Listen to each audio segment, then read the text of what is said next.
দুই শালিক নিয়ে বড় খবর সামনে আসলো। সদ্য শুরু হয়েছে নতুন ধারাবাহিক দুই শালিক। গত 30শে সেপ্টেম্বর থেকে বিকেল 5:30 স্লটে শুরু হয়েছে। ধারাবাহিকের প্রথম পর্ব দেখে দর্শকেরা খুবই খুশি হয়েছে। প্রথম পর্ব দেখে 99% পজিটিভ রিভিউ এসেছে।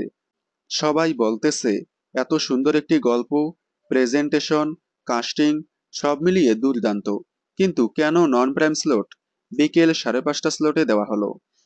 দুই শালিক ধারাবাহিকটি বিকেল 5:30 স্লটে দেওয়া নিয়ে সামনে আসলো বড় খবর।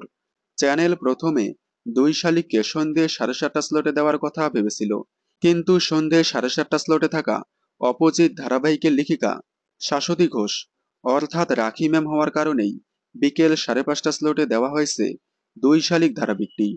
কারণ দুই শালিক ধারাবাহিকের প্রধান উপদেষ্টা শাশ্বতী ঘোষ মানে রাখি ম্যাম। তিনি ফুলকি, তেঁতুল পাতা এবং কথা ধারাবাহিক লেখার সাথে সাথে নতুন করে দুই শালিক ধারাবাহিকের প্রধান উপদেষ্টা হিসেবে থাকছেন। যার কারণেই কোনো স্লট ফাঁকা না থাকায় বিকেল 5:30 স্লটে দেওয়া হয়েছে নতুন ধারাবাহিক দুই শালিক। দুই শালিক আপনাদের কেমন লাগে কমেন্টে জানাবেন। বাংলা বিনোদনের সকল আপডেট সবার আগে পেতে চ্যানেলটি সাবস্ক্রাইব করে পাশে থাকা বেল আইকনটি বাজিয়ে দিন। ধন্যবাদ।